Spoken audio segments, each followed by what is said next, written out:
ಸ್ನೇಹಿತರೆ ಎಲ್ಲರಿಗೂ ನಮಸ್ಕಾರ. ಎಲ್ಲರೂ ಹೇಗಿದ್ದೀರಾ? ಐ ಹೋಪ್ ನೀವೆಲ್ಲರೂ ಚೆನ್ನಾಗಿದ್ದೀರಾ ಅಂತ ಅಂದ್ಕೊಂಡಿದ್ದೀನಿ. ನಾಲೆಡ್ಜ್ ಝೋನ್ ಕರ್ನಾಟಕ ಯೂಟ್ಯೂಬ್ ಚಾನಲ್ಗೆ ತಮ್ಮೆಲ್ಲರಿಗೂ ಆತ್ಮೀಯ ಸ್ವಾಗತ. ಸ್ನೇಹಿತರೆ, ಬಹಳ ದಿನಗಳಿಂದ ವೆಯ್ಟ್ ಮಾಡ್ತಿದ್ದಂತಹ ದಿನ ಹತ್ರ ಬರ್ತಾ ಇದೆ. ಅದುವೇ ನಮ್ಮ SSC GD ಕಾನ್ಸ್ಟೇಬಲ್ ಎಕ್ಸಾಮಿನೇಷನ್. ನಿಮ್ಮೆಲ್ಲರಿಗೂ ಗೊತ್ತೇ ಇದೆ, ಈ ಒಂದು ಫೆಬ್ರವರಿ 20ನೇ ತಾರೀಕಿಂದ ಪರೀಕ್ಷೆ ಶುರುವಾಗ್ತಾ ಇದೆ. ನೀವು ಇಷ್ಟು ದಿನ ಏನು ಕಷ್ಟಪಟ್ಟಿದ್ದೀರಾ, ಏನು ಪರಿಶ್ರಮ ಪಟ್ಟಿದ್ದೀರಾ, ಅದರ ಒಂದು ಪ್ರತಿಫಲ ದಕ್ಕುವ ದಿನ ಅಂತಲೇ ಹೇಳ್ಬೋದು ನಾವು. ಸೊ ಇಷ್ಟೆಲ್ಲ ನೀವು ಕಷ್ಟಪಟ್ಟಿದ್ದೀರಾ, ಓದಿದ್ದೀರಾ, ಎಕ್ಸಾಮ್ ಕೂಡ ಹತ್ರ ಬಂದಿದೆ. ಆದರೂ ನಿಮ್ಮನ್ನು ಒಂದು ಕಾಡ್ತಾನೆ ಇರುತ್ತೆ.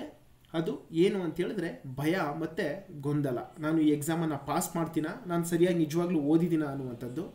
ಸೊ ನಾನು ಅನೇಕ ವೀಡಿಯೋಗಳನ್ನು ಮಾಡ್ಕೊಂಡು ಬಂದಿದ್ದೇನೆ ಮೋಟಿವೇಶನ್ ಬಗ್ಗೆ.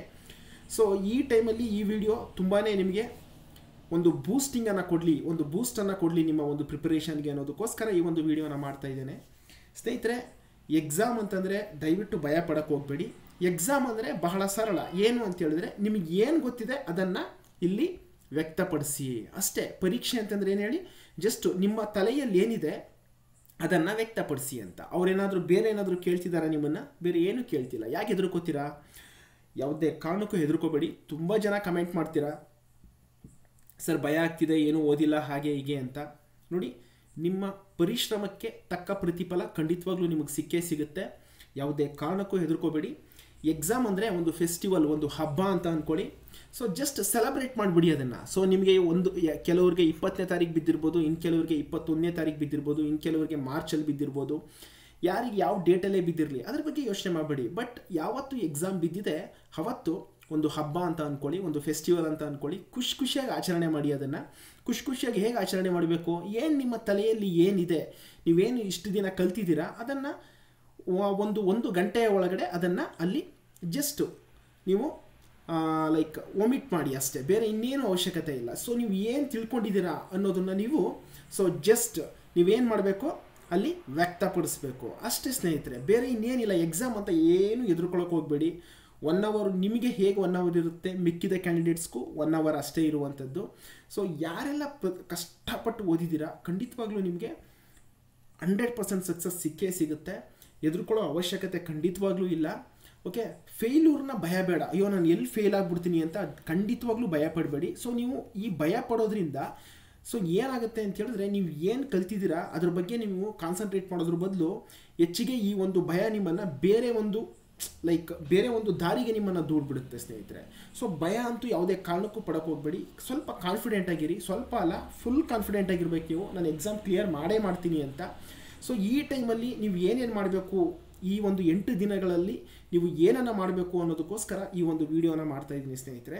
ಫಸ್ಟು ಈ ಎಕ್ಸಾಮ್ ನಿಮಗೆ ಎಷ್ಟು ಇಂಪಾರ್ಟೆಂಟ್ ಅನ್ನೋದ್ರ ಬಗ್ಗೆ ಗಮನ ಇರಲಿ ಸ್ನೇಹಿತರೆ. ನೋಡಿ, ನಿಮ್ಮ ಮನೆಯಲ್ಲಿ ಏನೇ ಕಷ್ಟ, ಸಾಕಾಗಷ್ಟು ಕಷ್ಟ ಇರುತ್ತೆ. ಸೊ ಮನೆಯಲ್ಲಿ ನಿಮಗೆ ಮದುವೆ ಮಾಡಬೇಕು ಅಂತ ಪ್ಲ್ಯಾನ್ ಮಾಡಿರ್ತಾರೆ, ಅಥವಾ ನಿಮ್ಮ ಫ್ಯಾಮಿಲಿ ನಿಮ್ಮ ಮೇಲೆ ಡಿಪೆಂಡ್ ಆಗಿರುತ್ತೆ. ಓಕೆ, ಸೊ ತುಂಬ ಜನ ಅಕ್ಕಪಕ್ಕದವರಾಗಿರ್ಬೋದು, ರಿಲೇಷನ್ಸ್ ಆಗಿರ್ಬೋದು, ನಿಮ್ಮನ್ನು ಹಂಗಿಸ್ತಾ ಇರ್ತಾರೆ. ಇನ್ನು ಜಾಬ್ ತೊಗೊಂಡಿಲ್ಲ, ಅವನು ಡಿಗ್ರಿ ಮುಗಿಸಿ ಇಷ್ಟು ವರ್ಷ ಆಯಿತು, ಮಾಸ್ಟರ್ ಡಿಗ್ರಿ ಮುಗಿಸಿ ಇಷ್ಟು ವರ್ಷ ಆಯಿತು, ಅವನೇನು ಮಾಡ್ತಾನೆ, ಅವನ ಕೈಲಿ ಏನೂ ಆಗೋದಿಲ್ಲ. ಈ ಥರ ಒಂದು ನಕಾರಾತ್ಮಕ ಚಿಂತನೆಗಳನ್ನು ಅವರು ನಿಮ್ಮ ಮೇಲೆ ಹೊಂದಿರ್ತಾರೆ. ಬಟ್ ನೀವು ಅವರಿಗೆ ಏನು ಅಂತ ಪ್ರೂವ್ ಮಾಡುವಂತಹ ದಿನ ಸಮೀಪಿಸ್ತಾ ಇದೆ. ಈ ಒಂದು ಎಕ್ಸಾಮನ್ನು ಕ್ಲಿಯರ್ ಮಾಡೋದ್ರ ಮುಖಾಂತರ ನೀವು ಅವರಿಗೆಲ್ಲ ಉತ್ತರವನ್ನು ನೀಡ್ಬೋದು ಸ್ನೇಹಿತರೆ. ಸೊ ಹಾಗಾಗಿ ಈ ಎಕ್ಸಾಮ್ ಎಷ್ಟು ಇಂಪಾರ್ಟೆಂಟ್ ನಿಮಗೆ. ಸೊ ಈ ಎಕ್ಸಾಮನ್ನು ಕ್ಲಿಯರ್ ಮಾಡೋದ್ರಿಂದ ನಿಮ್ಮ ಫ್ಯಾಮಿಲಿಯ ಜವಾಬ್ದಾರಿಯನ್ನು ನೀವು ಹೊತ್ಕೋತೀರಾ. ನಿಮ್ಮ ತಂದೆ ತಾಯಿಗಳು ನಿಮ್ಮ ಮೇಲೆ ಇಟ್ಟಿದ್ದಂಥ ಕನಸು ನನಸಾಗುತ್ತೆ. ಸೊ ಬಹುದಿನದಿಂದ ನೀವು ಒಂದು ಸ್ವಾವಲಂಬಿ ಜೀವನವನ್ನು ನಡೆಸಬೇಕು ಅಂತ ಕಾತರದಿಂದ ಕಾಯ್ತಿರುವಂಥ ಕನಸು ನನಸಾಗುತ್ತೆ. ಸೊ ಹಾಗಾಗಿ ಈ ಎಕ್ಸಾಮ್ ಅನ್ನುವಂಥದ್ದು ಎಷ್ಟು ಮುಖ್ಯ ನಿಮಗೆ ಅನ್ನೋದ್ರ ಬಗ್ಗೆ ನಿಮಗೆ ನಾಲೆಡ್ಜ್ ಇರಬೇಕಾಗುತ್ತೆ ಸ್ನೇಹಿತರೆ. ಸೊ ಹಾಗಾಗಿ ಅದನ್ನೆಲ್ಲ ಯೋಚನೆ ಮಾಡಿಕೊಂಡು ನೀವು ಏನು ಮಾಡಬೇಕು, ಕಾನ್ಫಿಡೆಂಟ್ ಆಗಿರಿ. ಓಕೆ, ಯಾವುದೇ ಕಾರಣಕ್ಕೂ ಭಯ ಪಡಬೇಡಿ. ನಿಮ್ಮ ಒಂದು ಎಕ್ಸಾಮು ಶಿಫ್ಟು ಡಿಫಿಕಲ್ಟ್ ಇದ್ದರೆ ಭಯ ಬೇಡ. ಸೊ ನಿಮಗೆ ಡಿಫಿಕಲ್ಟ್ ಇದೆ ಅಂದರೆ ಬೇರೆಯವ್ರಿಗೂ ಡಿಫಿಕಲ್ಟ್ ಇರುತ್ತೆ. ನಾರ್ಮಲೈಸೇಷನಲ್ಲಿ ನಿಮ್ಮ ಮಾರ್ಕ್ಸು ಹೆಚ್ಚಾಗುತ್ತೆ. ಓಕೆ, ಸೊ ಹಾಗಾಗಿ ಯಾಕೆ ಹೆದರ್ಕೋತೀರಾ? ಆರಾಮಾಗಿರಿ, ಕೂಲಾಗಿರಿ. 1 ಗಂಟೆಯಲ್ಲಿ ನಿಮಗೆ ಏನು ಗೊತ್ತೋ ಅದನ್ನು ಕ್ಲಿಯರಾಗಿ ನೀಟಾಗಿ ವ್ಯಕ್ತಪಡಿಸಿ ಆಚೆ ಬನ್ನಿ ಅಷ್ಟೇ. ಖಂಡಿತವಾಗ್ಲೂ ಎಕ್ಸಾಮ್ ಪಾಸ್ ಆಗುತ್ತೆ ನಿಮ್ಮದು.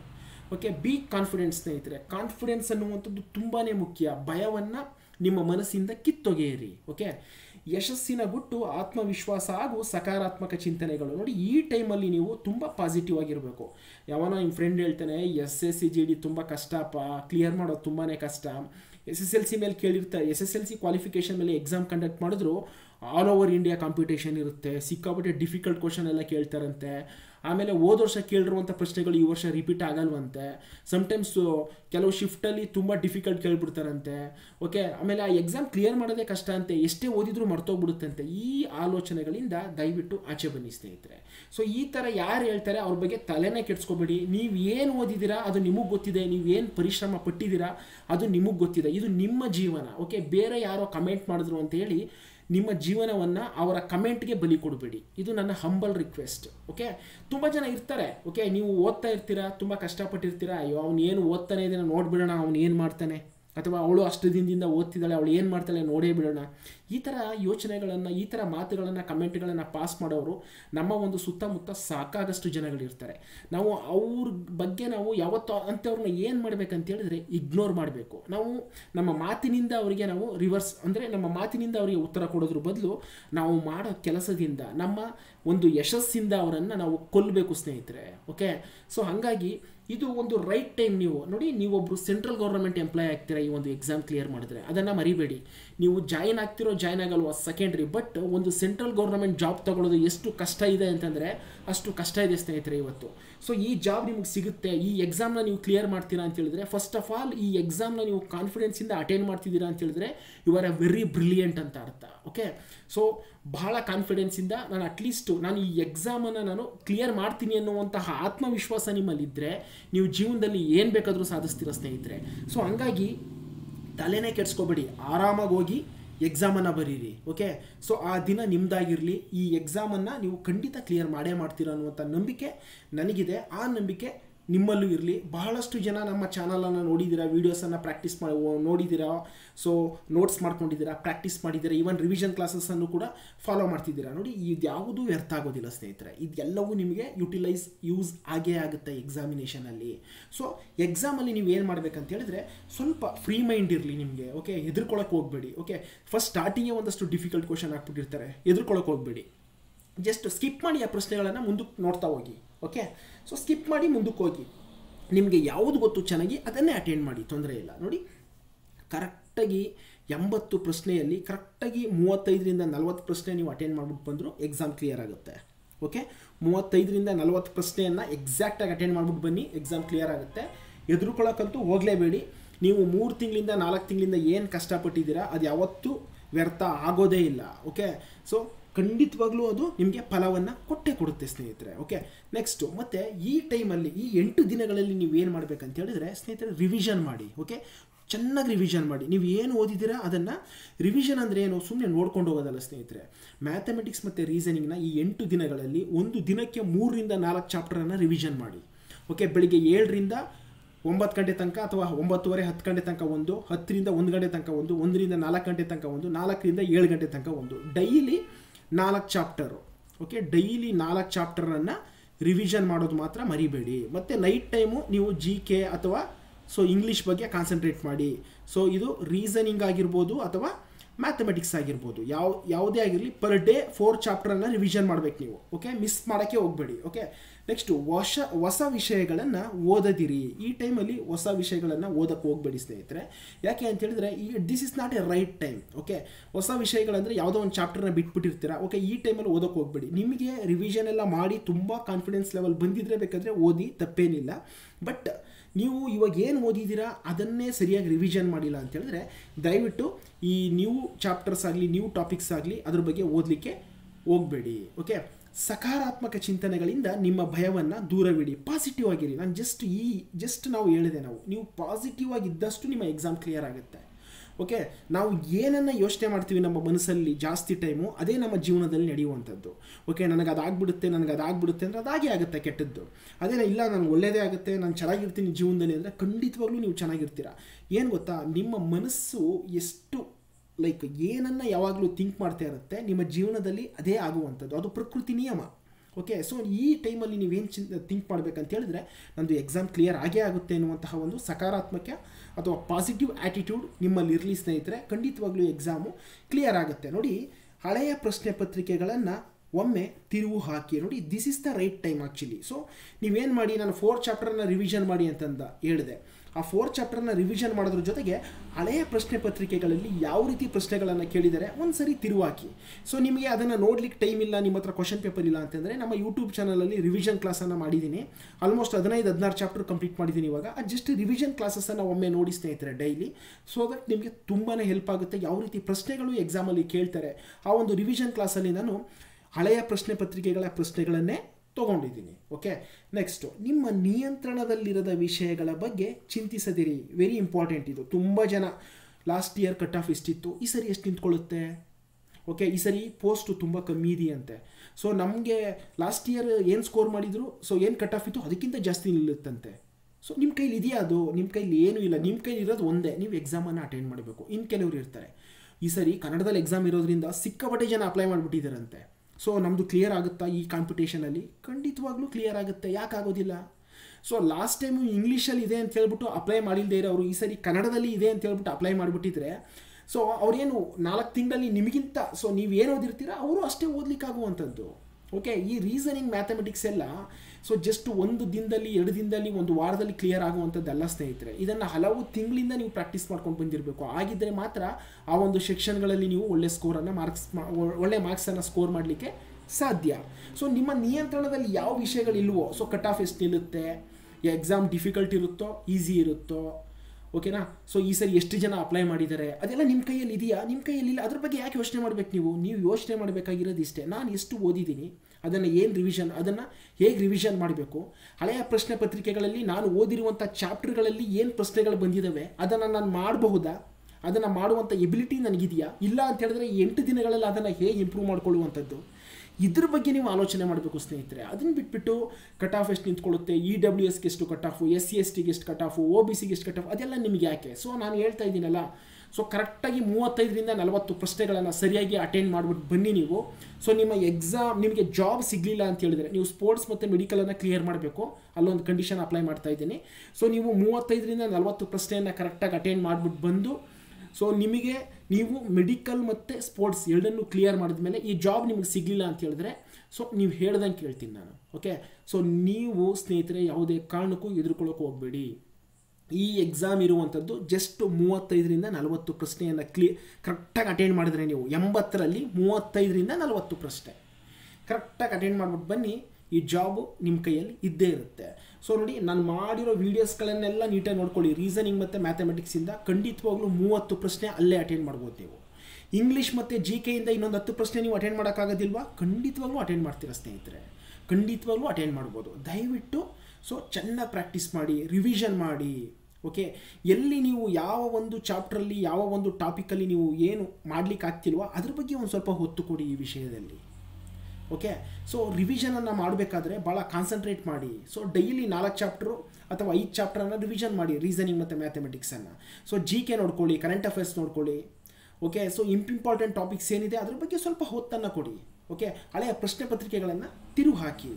ಓಕೆ, ಇದರೆಲ್ಲರ ಜೊತೆಗೆ ಭಯ ನಿಮ್ಮಿಂದ ದೂರ ಇರಲಿ, ಸೆಲ್ಫ್ ಕಾನ್ಫಿಡೆನ್ಸು ನಿಮ್ಮ ಜೊತೆ ಇರಲಿ, ಪಾಸಿಟಿವ್ ಆ್ಯಟಿಟ್ಯೂಡ್ ನಿಮ್ಮದಾಗಿರಲಿ ಸ್ನೇಹಿತರೆ. ಓಕೆ, ನೆಕ್ಸ್ಟು ಇನ್ನು ಎಕ್ಸಾಮಲ್ಲಿ ಹೇಗಿರಬೇಕು, ನೀವು ಯಾವ ರೀತಿ ಮಾಡಬೇಕು ಎಕ್ಸಾಮಲ್ಲಿ ಅಂತ ಸ್ನೇಹಿತರೆ ನಿಮ್ಗೆ ಗೊತ್ತಿದೆ. ಎಕ್ಸಾಮಲ್ಲಿ ಪಾರ್ಟ್ A ರೀಸನಿಂಗ್ ಇರುತ್ತೆ, ಪಾರ್ಟ್ B GK ಇರುತ್ತೆ, ಪಾರ್ಟ್ C ಮ್ಯಾಥಮೆಟಿಕ್ಸ್ ಇರುತ್ತೆ, ಪಾರ್ಟ್ D ಇಂಗ್ಲೀಷ್ ಇರುತ್ತೆ. ಎಲ್ಲದರಲ್ಲೂ 20 ಪ್ರಶ್ನೆಗಳಿರುತ್ತೆ. ಒಂದೊಂದು ಪ್ರಶ್ನೆಗೆ 2 ಮಾರ್ಕ್ಸು, 40 ಮಾರ್ಕ್ಸ್ ಇರುತ್ತೆ. ಫಸ್ಟು ಟೋಟಲು 1 ಅವರ್ ಅಷ್ಟೇ ನಿಮಗೆ ಟೈಮ್ ಇರುವಂಥದ್ದು. ಸೊ ಫಸ್ಟು ನೀವು ಯಾವುದನ್ನು ಅಟೆಂಡ್ ಮಾಡಬೇಕು, ಫಸ್ಟು ನೀವು ಅಟೆಂಡ್ ಮಾಡಬೇಕಾಗಿರುವಂಥದ್ದು GKಯನ್ನು ಅಟೆಂಡ್ ಮಾಡಿ, ಜನರಲ್ ನಾಲೆಡ್ಜನ್ನು. ಇದನ್ನು ಜಸ್ಟು 7ರಿಂದ 8 ನಿಮಿಷದಲ್ಲಿ ಮುಗಿಸ್ಬೇಕು. ಇದನ್ನು 20 ಪ್ರಶ್ನೆಗಳನ್ನು ನೀವು ಅಟೆಂಡ್ ಮಾಡೋಕ್ಕೆ 7ರಿಂದ 8 ನಿಮಿಷ ಸಾಕು ಸ್ನೇಹಿತರೆ. 7ರಿಂದ 8 ನಿಮಿಷದಲ್ಲಿ GKಯನ್ನು ಮುಗಿಸಿ, 10ರಿಂದ 12 ನಿಮಿಷದಲ್ಲಿ ಇಂಗ್ಲೀಷನ್ನು ಮುಗಿಸಿ. ಸೊ ಫಸ್ಟು 20 ಮಿನಿಟ್ಸಲ್ಲಿ GK ಮತ್ತು ಇಂಗ್ಲೀಷ್, ಫಸ್ಟು GK ಆಮೇಲೆ ಇಂಗ್ಲೀಷು, 3ನೇದು ನೀವು ರೀಸನಿಂಗನ್ನು ತಗೊಳ್ಳಿ. 3ನೇದು ರೀಸನಿಂಗು, 4ನೇದು ಮ್ಯಾಥಮೆಟಿಕ್ಸು. 3ನೇದು ರೀಸನಿಂಗ್ಗೆ ಎಷ್ಟು ನಿಮಿಷ ತೊಗೋಬೇಕು ನೀವು? ರೀಸನಿಂಗ್ಗೆ ನೋಡಿ, ಇಲ್ಲಿ ಬರಿತೀನಿ ನೋಡಿ, ರೀಸನಿಂಗ್ಗೆ ನೀವು 20 ನಿಮಿಷ ತಗೊಳ್ಳಿ. 20 ನಿಮಿಷ ತಗೊಂಡು 15ರಿಂದ 16 ಪ್ರಶ್ನೆಯನ್ನು ಈಸಿಯಾಗಿ ಅಟೆಂಡ್ ಮಾಡ್ಬೋದು. ಫಸ್ಟ್ ಸ್ಟಾರ್ಟಿಂಗೇ ಲೆಂತಿ ಕ್ವಶನ್ಸ್ ಅಥವಾ ಡಿಫಿಕಲ್ಟ್ ಕ್ವಶನ್ಸ್ ಏನಾದರೂ ಇದ್ಬಿಟ್ರೆ ಸ್ಕಿಪ್ ಮಾಡಿ ಮುಂದಿನ ಪ್ರಶ್ನೆಗಳಿಗೆ ಹೋಗಿ ಸ್ನೇಹಿತರೆ. ಸ್ಕಿಪ್ ಮಾಡಿ ಅದನ್ನು ಮುಂದಿನ ಪ್ರಶ್ನೆಗಳಿಗೆ ಹೋಗಿ ಸ್ಟಾರ್ಟಿಂಗೇ ಡಿಫಿಕಲ್ಟ್ ಕ್ವಶನ್ ಇದ್ದರೆ ಕೊನೆಯಲ್ಲಿ ತುಂಬ ಈಸಿ ಕ್ವಶನ್ ಹಾಕಿರ್ತಾರೆ. ಓಕೆ, ರೀಸನಿಂಗ್ ಆಲ್ಮೋಸ್ಟ್ ಎಲ್ಲವೂ ಈಸಿ ಇರುತ್ತೆ. 20 ನಿಮಿಷದ ಒಳಗೆ ಸಾಧ್ಯವಾದಷ್ಟು 15 ಮೇಲೆ ಅಟೆಂಡ್ ಮಾಡುವಂಥ ಪ್ರಯತ್ನವನ್ನು ಮಾಡಿ, ಖಂಡಿತವಾಗ್ಲೂ ಮಾಡ್ಬೋದು ನೀವು. ಓಕೆ, ನೆಕ್ಸ್ಟು ಕೊನೆಗೆ ಮ್ಯಾಥಮೆಟಿಕ್ಸ್ ಇಟ್ಕೊಳ್ಳಿ. ಯಾಕೆ ಅಂತ ಹೇಳಿದ್ರೆ ಮ್ಯಾಥಮೆಟಿಕ್ಸು ತುಂಬ ಟೈಮ್ ಕನ್ಸ್ಯೂಮ್ ಮಾಡುತ್ತೆ. ಸೊ ನೀವೇನಾದರೂ ಸ್ಟಾರ್ಟಿಂಗೇ ತೊಗೊಂಡು ಅಲ್ಲಿ ಸ್ಟಕ್ ಆದರೆ ಇಂಗ್ಲೀಷು ಮತ್ತು ಜಿ ಕೆನ ನೀವು ಸರಿಯಾಗಿ ಅಟೆಂಡ್ ಮಾಡೋಕ್ಕಾಗೋದಿಲ್ಲ. ಸೊ ಹಂಗಾಗಿ ಫಸ್ಟು ಜಿ ಕೆ ಮತ್ತು ಇಂಗ್ಲೀಷನ್ನು ಮುಗಿಸ್ಕೊಬಿಡಿ ಸ್ಟಾರ್ಟಿಂಗ್ 20 ನಿಮಿಷದಲ್ಲಿ, ಕೊನೆಯ 40 ನಿಮಿಷದಲ್ಲಿ 20 ನಿಮಿಷ ರೀಸನಿಂಗ್ಗೆ, ಇನ್ನು 20 ನಿಮಿಷ ಮ್ಯಾಥಮೆಟಿಕ್ಸ್ಗೆ ಕೊಡಬೇಕಾಗುತ್ತೆ. ಮ್ಯಾಥಮೆಟಿಕ್ಸಲ್ಲಿ ನೋಡಿ, ಮಿನಿಮಮ್ಮು 6ರಿಂದ 7 ಪ್ರಶ್ನೆ ವಿತಿನ್ 20 ಸೆಕೆಂಡ್ಸ್ ಅಥವಾ 30 ಸೆಕೆಂಡ್ಸಲ್ಲಿ ಆನ್ಸರ್ ಬರುವಂಥ ಪ್ರಶ್ನೆಗಳು ಕೊಟ್ಟಿರ್ತಾರೆ, ಹುಡುಕ್ಬೇಕು ನೀವು. ಓಕೆ, ನೀವು ಮ್ಯಾಥಮೆಟಿಕ್ಸ್ ಸೆಕ್ಷನ್ ಓಪನ್ ಮಾಡಿದ ತಕ್ಷಣ ಫಸ್ಟ್ ಕ್ವಶನೇ ಕಾಂಪೌಂಡ್ ಇಂಟ್ರೆಸ್ಟ್ ಮೇಲೆ ಇದ್ದರೆ ಮಾಡ್ತಾ ಕೂರಬೇಡಿ ದಯವಿಟ್ಟು. ಸೊ ಕಾಂಪೌಂಡ್ ಇಂಟ್ರೆಸ್ಟು ಸ್ವಲ್ಪ ಡಿಫಿಕಲ್ಟ್ ಅಂತ ಎಲ್ಲರಿಗೂ ಗೊತ್ತಿದೆ, ಮೆನ್ಶುರೇಷನ್ ಸ್ವಲ್ಪ ಡಿಫಿಕಲ್ಟ್ ಅಂತ ಎಲ್ಲರಿಗೂ ಗೊತ್ತಿದೆ. ಸ್ಕಿಪ್ ಮಾಡಿ ಅದನ್ನು. ನಿಮಗೆ ಚೆನ್ನಾಗಿ ಯಾವ್ದು ಮಾಡೋಕ್ಕೆ ಬರುತ್ತೆ ಆ ಪ್ರಶ್ನೆಗಳನ್ನ ಫಸ್ಟು ಒಂದು 7-8 ನಿಮಿಷದಲ್ಲಿ, 5-6 ನಿಮಿಷದಲ್ಲಿ ಒಂದು 6-7 ಕ್ವಶನನ್ನು ಅಟೆಂಡ್ ಮಾಡಿಬಿಟ್ರೆ ನಿಮ್ಮ ಕಾನ್ಫಿಡೆನ್ಸ್ ಲೆವೆಲ್ಲು ಹೈ ಆಗುತ್ತೆ. ಓಕೆ, ಈಸಿ ಕ್ವಶನನ್ನು ಫಸ್ಟು ಅಟೆಂಡ್ ಮಾಡಿ. 6-7 ಕ್ವಶನ್ ಈಸಿ ಕ್ವಶನ್ ನೋಡ್ತಿದ್ದಾಗೇ ಟಿಕ್ ಹಾಕ್ಬೋದು, ಅಥವಾ ವಿತಿನ್ 30 ಸೆಕೆಂಡ್ಸ್ ಒಳಗಡೆ ಆನ್ಸರ್ ಬರುವಂಥ ಪ್ರಶ್ನೆಗಳು 6ರಿಂದ 7 ಪ್ರಶ್ನೆ ಮ್ಯಾಥಮೆಟಿಕ್ಸಲ್ಲಿ ಇದ್ದೇ ಇರುತ್ತೆ. ಮತ್ತು ಸ್ನೇಹಿತರೆ, ಇನ್ನೊಂದು 8ರಿಂದ 9 ಪ್ರಶ್ನೆ ಮಾಡರೇಟ್ ಲೆವೆಲಲ್ಲಿ ಇರುತ್ತೆ. ಈ ಮಾಡರೇಟ್ ಲೆವೆಲ್ ಅಂತ ಹೇಳಿದ್ರೆ 1 ನಿಮಿಷ ಹಿಡಿಯುತ್ತೆ ಟೈಮು, ವಿತಿನ್ 1 ಮಿನಿಟ್ ಒಳಗಡೆ ಆನ್ಸರ್ ಬರುವಂಥದ್ದು. ಓಕೆ, 1 ಮಿನಿಟ್ ಒಳಗಡೆ ಆನ್ಸರ್ ಬಂದುಬಿಡುತ್ತೆ. ಸೊ 1 ಮಿನಿಟ್ ಒಳಗಡೆ ಆನ್ಸರ್ ಬರುವಂಥದ್ದು 8-9 ಪ್ರಶ್ನೆ ಇರುತ್ತೆ. ಈ 6-7 ಪ್ರಶ್ನೆ ಅಥವಾ ಈ 8-9 ಪ್ರಶ್ನೆಯನ್ನು ನೀಟಾಗಿ ಅಟೆಂಡ್ ಮಾಡಿಬಿಡಿ. ಬೇಕಾದ್ರೆ ಡಿಫಿಕಲ್ಟ್ ಕ್ವಶನ್ಸ್ ಇರ್ತವೆ ಕೆಲವೊಂದು 4-5, ಅದನ್ನು ನೀವು ಅಟೆಂಡ್ ಮಾಡಲಿಲ್ಲ ಅಂದರೂ ಪರವಾಗಿಲ್ಲ ಮ್ಯಾಥಮೆಟಿಕ್ಸಲ್ಲಿ. ಸೊ ಇದಿಷ್ಟು ಪ್ರಶ್ನೆಗಳನ್ನು ನೀವು ಅಟೆಂಡ್ ಮಾಡಿ, ರೀಸನಿಂಗ್ನ ಚೆನ್ನಾಗಿ ಅಟೆಂಡ್ ಮಾಡಿ. ಜನರಲ್ ನಾಲೆಡ್ಜ್ ಮತ್ತು ಇಂಗ್ಲೀಷಲ್ಲಿ ಒಂದು 10ರಿಂದ 15 ಪ್ರಶ್ನೆಗಳನ್ನು ಸರಿಯಾಗಿ ನೀವು ಅಟೆಂಡ್ ಮಾಡಿದ್ದೆ ಆದರೆ SSC GD ಫೈನಲ್ ಲಿಸ್ಟಲ್ಲಿ ನಿಮ್ಮ ಹೆಸರು ಖಂಡಿತವಾಗ್ಲೂ ಇದ್ದೇ ಇರುತ್ತೆ ಸ್ನೇಹಿತರೆ. ಫೈನಲ್ ಲಿಸ್ಟಲ್ಲಿ ನಿಮ್ಮ ನೇಮು ಇದ್ದೇ ಇರುತ್ತೆ. ಸೊ ಬಿ ಕಾನ್ಫಿಡೆಂಟ್ ಸ್ನೇಹಿತರೆ, ಖಂಡಿತವಾಗ್ಲೂ ನಿಮ್ಗೆ ಒಳ್ಳೆಯದಾಗುತ್ತೆ. ಸೊ ಈ 8 ದಿನದಲ್ಲಿ ಬೇರೆ ಎಲ್ಲ ಆಲೋಚನೆಗಳನ್ನು ನಿಮ್ಮ ತಲೆಯಿಂದ ತೆಗೆದುಹಾಕಿ ಸ್ವಲ್ಪ ಕಾನ್ಫಿಡೆನ್ಸ್ ಲೆವೆಲನ್ನು ಇನ್ಕ್ರೀಸ್ ಮಾಡ್ಕೊಳ್ಳಿ. ಸೊ ಡೈಲಿ ಬೆಳಿಗ್ಗೆ ಎದ್ದ ತಕ್ಷಣ ನೀವು ಏನು ಅನ್ಕೋಬೇಕು ಅಂತ ಹೇಳಿದ್ರೆ, ಈ ಪರೀಕ್ಷೆನ ನಾನು ಕ್ಲಿಯರ್ ಮಾಡ್ತೀನಿ, ಈ ಸರಿ ನನಗೆ ಜಾಬ್ ಸಿಗುತ್ತೆ. ಈ ಒಂದು ಥಾಟ್ನೊಂದಿಗೆ ನಿಮ್ಮ ದಿನವನ್ನು ಶುರು ಮಾಡಿ. ಎಕ್ಸಾಮು ನಾಳೆ ಅನ್ನುವಾಗ ಇವತ್ತು ರಾತ್ರಿ ನೀವು ಚೆನ್ನಾಗಿ ನಿದ್ರೆ ಮಾಡಿ, ಹೊಟ್ಟೆ ತುಂಬ ಊಟ ಮಾಡಿ, ಜಾಸ್ತಿ ಏನನ್ನೂ ತಲೆ ಕೆಡಿಸ್ಕೊಳ್ಳೋಕೆ ಹೋಗಬೇಡಿ. ಓಕೆ, ಆರಾಮಾಗಿ ನಿದ್ರೆ ಮಾಡಿ, ಒಳ್ಳೆ ಫ್ರೀ ಮೈಂಡಿಂದ ಹೋಗಿ ಎಕ್ಸಾಮನ್ನು ಬರೀರಿ. ಎಕ್ಸಾಮ್ ಶುರುವಾಗೋಕ್ಕಿಂತ ಮುಂಚೆ ಇನ್ಸ್ಟ್ರಕ್ಷನ್ಸ್ ಕೊಟ್ಟಿರ್ತಾರೆ, ಚೆನ್ನಾಗಿ ಓದ್ಕೊಳ್ಳಿ. ಪ್ರತಿಯೊಂದು ಪ್ರಶ್ನೆಯನ್ನು ಆನ್ಲೈನ್ ಎಕ್ಸಾಮಿನೇಷನಲ್ಲಿ ಅಟೆಂಡ್ ಮಾಡಾದ್ಮೇಲೆ ಸೇವ್ ನೆಕ್ಸ್ಟ್ ಕೊಡೋದು ಮರಿಬೇಡಿ ಸ್ನೇಹಿತರೆ. ಜಸ್ಟ್ ನೀವು ಅಟೆಂಡ್ ಮಾಡಿಬಿಟ್ರೆ ಆಗೋದಿಲ್ಲ, ಸೇವ್ ನೆಕ್ಸ್ಟನ್ನು ಕೊಡಬೇಕು ನೀವು. ಆವಾಗ ಸೇವ್ ಆಗುತ್ತೆ, ಮುಂದಿನ ಪ್ರಶ್ನೆಗೆ ಹೋಗುತ್ತೆ. ಇದು ಇಂಪಾರ್ಟೆಂಟು. ತುಂಬ ಜನ ಮಾರ್ಕ್ ಮಾಡ್ತಾರೆ, ಸೇವ್ ನೆಕ್ಸ್ಟ್ ಕೊಡೋದಿಲ್ಲ ಆನ್ಲೈನ್ ಎಕ್ಸಾಮಲ್ಲಿ.